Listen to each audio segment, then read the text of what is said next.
La vision 25 ans du Rwanda prévoit le développement accéléré des villes, notamment la capitale Kigali, et sans oublier le bien-être social avec des espaces aménagés pour le tourisme et le divertissement.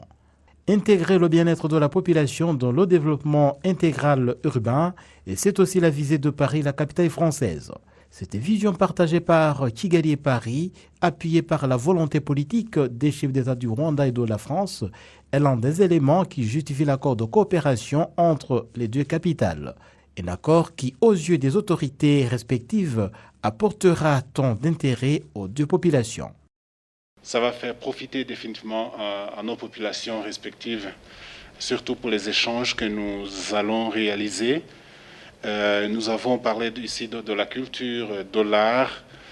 nous avons parlé de l'archivage, nous avons parlé du mémoire que nous devons garder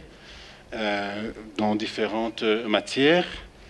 Et pour nous, Paris, c'est vraiment une référence dans ces domaines. Que tout ce que nous venons de dire, tout ce que nous venons de signer, c'est pas seulement pour la belle vue de la mairie, de nos villes, c'est également que les populations qui y vivent soient des populations,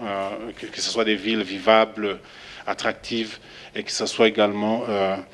que ça change la vie, surtout de nos populations. C'est un partenariat qui est important, c'est une façon d'acter encore plus l'amitié entre nos villes. Et je pense que dans le travail que nous avons à faire, nous les maires des grandes villes, il y a à la fois bien sûr être auprès des populations de nos villes, apporter dans la proximité les services essentiels. La culture en fait partie, évidemment, et le digital en fait partie aussi, puisque ça fait partie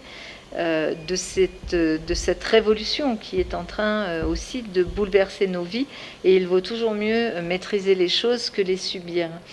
Madame Anne Hidalgo estime que les réalisations du Rwanda dans ces 27 dernières années prouvent la résilience des Rwandais pour ne pas rester prisonniers du passé sombre du génocide commis contre les Tutsis. Ce que je vois, ce que j'observe du Rwanda, c'est aussi cette capacité extraordinaire, cette résilience du peuple rwandais qui a su non pas effacer, surtout pas, non pas non plus tourner la page, mais partir de cette histoire dramatique, la plus dramatique qui soit, un génocide, pour reconstruire une société dans laquelle la place de l'éducation, la place de la culture, l'ouverture aussi au monde est ce qui est le message principal pour permettre aux nouvelles générations et à partir bien sûr des survivants de construire ce Rwanda en paix avec lui-même, mais aussi dans une relation avec les pays qui l'entourent et aussi avec la France. Et je pense que les mots du président de la République française ont été aussi un élément très très important pour nous Français de la reconnaissance de cette histoire.